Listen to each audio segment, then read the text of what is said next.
بسم اللہ الرحمن الرحیم۔ ام المومنین حضرت عائشہ رضی اللہ عنہا کہتی ہیں کہ رسول اللہ صلی اللہ علیہ وآلہ وسلم کے زمانے میں سورج گرہن لگا تو آپ صلی اللہ علیہ وآلہ وسلم نے لوگوں کو نماز پڑھائی اور لمبی قرات فرمائی۔ پھر آپ نے رکوع کیا تو رکوع بھی لمبا کیا۔ پھر اپنا سر اٹھایا اور لمبی قرات فرمائی۔ یہ پہلی قرات سے کم تھی۔ پھر رکوع کیا اور لمبا رکوع کیا اور یہ پہلے رکوع سے ہلکا تھا۔ پھر اپنا سر اٹھایا اور سجدہ کیا۔ پھر اسی طرح دوسری رکعت میں کیا۔ جامع ترمذی حدیث نمبر 561۔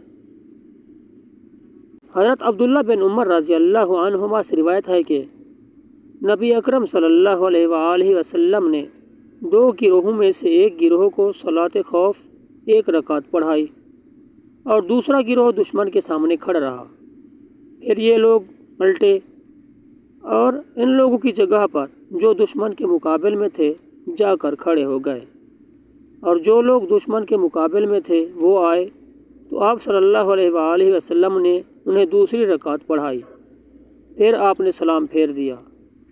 پھر یہ لوگ کھڑے ہوئے اور انہوں نے اپنی 1 رکعت پوری کی، اور جو 1 رکعت پڑھ کر دشمن کے سامنے چلے گئے تھے وہ کھڑے ہوئے اور انہوں نے بھی اپنی 1 رکعت پوری کی۔ جامع ترمذی حدیث نمبر 564۔ ام المومنین حضرت عائشہ رضی اللہ عنہا کہتی ہیں کہ نبی اکرم صلی اللہ علیہ وآلہ وسلم نے گرہن کی نماز پڑھی اور اس میں آپ نے بلند آواز سے قرات کی۔